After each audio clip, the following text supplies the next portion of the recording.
What's up, ladies and gentlemen? Welcome to the first part of a 4 to 5 part series where I look at all the classes after doing a bit of like maybe a week's worth of gameplay into them. I review them, give you like a build or two, give or take, maybe one, give or take one, and give you an overall rating on a few of the core aspects of a class like survivability, general healing and health, damage output that I can kind of create with my thoughts and build kind of construction and gear that I have at the point in time that I have the class at about maybe each class will probably get about 100 hours, maybe not 100, but like in the 50 to plus hours worth of grinding and getting gear and whatnot. But without further ado, uh, let's get into the Pyromancer. Okay, so with the Pyromancer, this being the first class I built and first class I leveled, I found it quite nice. Pyromancer has pretty much, I'd say, some of the most mediocre general survivability. It doesn't have any innate damage mitigation throughout its skills. If you go down the middle tree, you'll get a bit of health and a bit of, resistance and armor here and there. And you'll get, a bunch of stuff near the end. Not really too much to, get a bit of armor here. It doesn't have any natural survivability, like let's say the Trickster, where it gets shield on like kill nearby. It doesn't have anything like that. So you are just a raw class. You have no natural mitigation. I think so. That its survivability is mediocre at best. Not bad, not great. Where it redeems itself though is in its healing. Its health, and normal health. Everyone has kind of similar health, I think, except the Devastator. But its health is natural. You get it through armor and level and whatnot. So that's that. Its healing, though, I'd say it's some of the best in out of the three classes, out of the four classes. Sorry. Um, Opposed to the Trickster and Devastator, where you have to kill enemies within proximity. With Pyromancer, they have to be marked, and what marked means is you'll recover health whenever enemies are marked by your skills are killed. When enemies marked by your skills are killed, and when you combine it with some of the abilities that you do have, which hit everyone in the zone, you pretty much can heal from whatever range you want. That's extremely beneficial, seeing as you can hide behind cover, get a kill, and you pretty much heal. Unlike the Trickster Devastator, where you have to actually be right next to the enemies to heal from them if you're using that method of healing. And so I'd give its healing a pretty high score, 5 out of 5, 10 out of 10, whatever you want. Survivability, maybe like a 2 out of 10, not really any there. You kind of just going on nothing really. So with the survivability and general kind of healing and health and how it works with Pyromancer, not really much else to go off. You can increase your healing by the actual mark if you go down this skill tree and get this, but that's just kind of up to you really. Without further ado, let's get onto like some of the fundamentals about what I think makes Pyromancer strong and a good way to build the Pyromancer. So let's get into that. Okay, so I've found one way to make Pyromancer extremely lucrative and extremely strong and prominent, without taking away from any other factor of like you're not using your guns or you're not using certain things. So you pretty much use up your whole kit. You use up all three abilities all the time. You use both your guns. You're using everything at your disposal to play the game. And we'll start off with the skills, which skills I use for this build. So for the build, I use Ash Blast. Ash Blast is crucial. So the two crucial abilities are Ash Blast and Overheat. You must have these for this build. They're not interchangeable in any way. The one interchangeable one is Eruption. I just use Eruption because it's nice and easy to use. A lot of damage, a lot of AoE, just generally very high damage, in general nice to use. You can use stuff like Anomaly Rounds or Volcanic Rounds rather. You can use Phaser Beam if you wish. It's kind of a hard one to kind of do, but up to you. You can use Thermal Bomb. I find this one kind of annoying to use, but it does have more damage than Eruption, so it's like whatever you're into really. And Heat Wave, I kind of just can never really recommend this one. I don't like how this ability works. But really, it is up to you. Whatever your playstyle is, whatever fits your playstyle, that's the ability you can use as your third one. But Ash Blast and Overheat are 100% mandatory. The skill tree is not as you see. Let's get rid of this. So for the skill tree, we're pretty much stacking anomaly damage. That's all this build is. So it's pretty much this bottom tree because it is kind of a very prominent, strong. You can go down the middle tree, getting this node, which is 2.5 for each of this health node. It's kind of mediocre though, in my opinion or in my experience. But the skill tree goes as follows. You get any anomaly damage node you can, which is pretty much all of them. You get any cooldown reduction, like this one for explosive abilities, which is 2 of your abilities. You go up here for just weapon and anomaly damage. You more so for the anomaly damage, but the weapon damage is a nice bonus. You get up here the 10% cooldown reduction, which is nice. And then you continue as normal. You don't get Strength of Flame because you don't really need it. It is good, like if you want to get a bit more survivability, but it's not needed in any way in my experience. You can then increase your anomaly power more so with that. Burn afflicted on enemies does not matter for my build suggestion, which is using Eruption.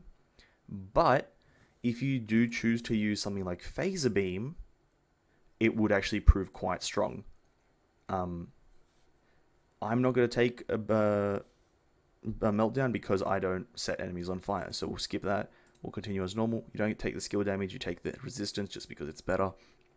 You get anomaly power, and then here you take these 2 nodes. This is the pretty much the cheat death, the self-revive every kind of 2 minutes, every 135 seconds you get a self-revive, which is quite nice when dealing with higher damage areas, because you are quite squishy, you kind of do want it. You continue along with resistance, piercing, increased damage against elite, and you pretty much take all these last 4 nodes, if the game will let me. So you take all those. You have 1 point left. It's all about up to you now where you want to put it. You can go into health here if you want a bit more survivability. It is quite nice having that, though it's not up to you really. You can go this one. I do go for this one, Wildfire and Anomaly, because you do use Overheat before you use Eruption, so the Eruption damage will be buffed substantially more with that 12%, though it might not seem like a lot. You can go for this one, which is more firepower, up to you. Firepower is kind of up and down in this kind of build, and this one, don't do it. This build, if you want this one, is kind of good, kind of bad, up to you. It would kind of, when you do use Eruption, it would, like, if they get below 30, then it's pretty much a guaranteed kill. But I haven't really used this one because I do find that with Fire and Anomaly is a fair bit better. That's the skill tree. This is what I would recommend. You can kind of alter it if you kind of iffy about cooldown time. You can kind of get rid of that, put it into, let's say, health or whatever. If you want kind of this like execution styled stuff, you can get that. If you're running Phaser Beam, I would actually even take away these 2 and get the burn. Get rid of anomaly power, or get rid of this one and just go into the burn one. So your burn damage will be through the roof. But that's just a suggestion. This is the skill tree I run with Ash Blast, Overheat, and Eruption. Now, onto the kind of mods and attributes. Okay. So there's about only 3 attributes I can recommend. In some builds I could recommend 4, let's say, choose between, but for the 3 attributes for this build, I would only recommend Anomaly Power, Status Power, and CDR. If you were to tell me to recommend any other attribute, it would be Long Range Damage. Now, where the attributes kind of, I go up and down with like what attributes I could recommend is because you don't need a lot of status power, but you need some status power. Because you're running a mod that increases the range of Ash Blast, you want all of the mobs to be stunned at the same time. So then you can explode them without the first set of mobs that get hit first, because Ash Blast works in a wave-like pattern or wave-like kind of sequence. So the further the enemy is, the later it'll be stunned after the cast time. You want enough status power for the first mob that's stunned to stay stunned until the last mob is stunned. And then so you can kill both of them at the same time instead of one taking one damage, another taking another damage, and that one of them is still alive, right? So you want, I'd say, about 90% status power, maybe 60, depending on like which map you're doing, or depending on your comfortability with using certain abilities and getting kills with other stuff.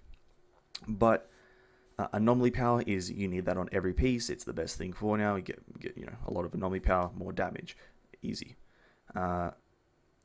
Second one, obviously status power, get that as up to 60 or 90%, depending on what you're comfortable with. And then cooldown reduction, so you can do more frequent big damage, right? More frequent, better, right? Easy win. And long range damage would be beneficial if you're just looking for that. You just want to land the biggest bit of damage, right? You're just trying to land huge, absolutely gargantuan damage. But that, again, you don't need it. The damage is not necessary. It's just if you really want it. The mods that I'm running, they vary on your third ability chosen. So let's go through the mandatory mods first. So a few mandatory mods are Cinders for overheat.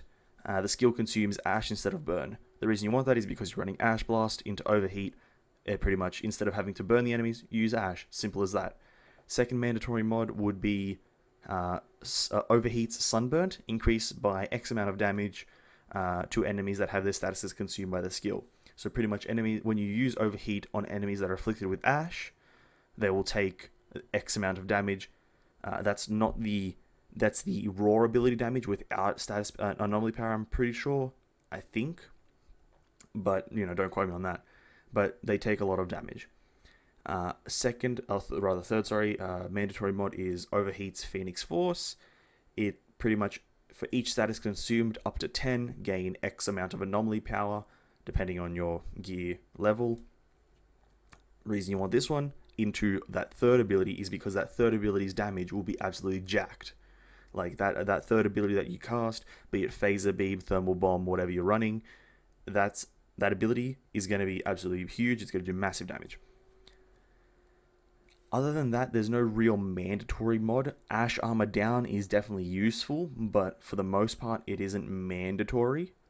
Ash Blast Empowerment, definitely not mandatory. It is a good one to have, but by far nowhere near mandatory. You can just get some sort of a anomaly power enhancement. I don't know, some like the, when you're moving around, get anomaly power behind cover or whatever, hitting an enemy, anomaly power, whatever anomaly power mod suits you.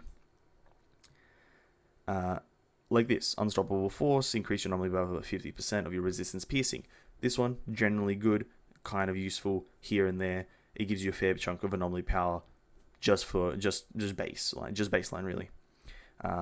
If you're more comfortable with those types of mods instead of these kind of raw damage mods, go for that. But that is kind of the fundamental part about this build. You can go for, bigger damage in terms of Phaser Beam, bigger damage in terms of Thermal Bomb. I personally like using Eruption. The third ability is whatever you want it. So, again, I'll reiterate, the core and kind of fundamental and the must-have mods are Cinders, Sunburnt, and Phoenix Force. These three are not interchangeable in my opinion. Ash Armor Down is a close fourth. And depending on the map and if you're just comfortable with using small range and kind of, if I use Ash Increase Range just because you hit more, obviously. That's a given. But it's also, if you have enough status duration or status power, I think it should have just been called status duration. But status power, you'll hit more at the same time. So in general, I'd also this one's mandatory. I'll change that. This one is also mandatory. So Ash Increase Range, 100% mandatory, I'd say. It just helps the fluidity of the build kind of doubles pretty much with this one mod. And other than that, there's no other mandatory mod. Now, onto how the build plays. I'll put this in the same section just because it's about you having certain mods, and it's about your guns. So, After using this build like to get to T15s and doing a tier 15 myself, this build, the only part it lacks behind in is it's because I don't have enough cooldown reduction, or my cooldown reduction isn't too high, seen by 36%, still quite mediocre. I use double guns with like identical mods, right? Two of the same gun, identical mods, switching between them constantly, getting those instant hit procs, dealing high damage. The reason behind this is because when your cooldowns are down, with this build specifically, when your cooldowns are down and you have none of them, you're extremely weak and have nothing to help you. Because the gist of the build is you use Ash Blast, you see how many, like as many mobs as you want to hit, you use Overheat, most of them will die, and then you see the next biggest pack of mobs and you cast your ability that the third ability you have into that pack. I use Eruption, everything in there dies, then you kind of run around like picking off mobs slowly with your guns. That is how I've played this build, that's how it served me well. I like this build, it's quite enjoyable. And there'll be some gameplay near the end of the video showing this build doing I think it's a Boomtown. So that's how I would recommend building. If you're using this Ash Blast, Overheat, Bomb build, Massive Nuke build, I would recommend getting some guns to like that at least have a stun on them. If you have the mod Shadow Comet or Claymore or something like that, that's a stunning ability. It will 99% of the time stun. I've never seen Shadow Comet not stun, and I would highly recommend that, seeing as you need to kind of stagger enemies, slow them down, do anything really to just make sure that when you don't have your abilities up, you're safe and you will not die, because when they are down, you are extremely fragile. But moving on, that is the general gist of the build. That is pretty much the fundamentals, the mods, the skills, the class abilities, the traits and whatnot. That's all that I've recommended. There's not much else I would change about this build. Obviously, I still have a fair ways to go with. I still need to level up a few pieces. And I still need to get like my cooldown reduction up really high. I'd like to get up to 40%. That would be ideal, but not everything is possible.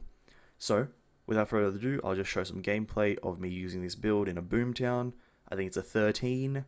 I didn't do a 14 or 15 just because I just wanted to showcase how the build works and how you would use it in a moderate difficulty, right? I probably will show in the future some higher gameplay, but if you want to see more gameplay about Outriders, you can follow me on twitch.tv/Vanescence.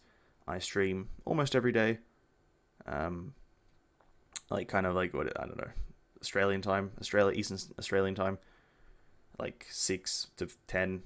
I don't know, my stream schedule's up there. But check me out if you want to watch kind of Pyromancer, and then in the future Trickster, Technomancer, a Devastator builds being built, playing them, and just having a good time, right? I'm all about a good time, and yeah. Well, if you got this far, thanks for watching, and here's some gameplay of this build.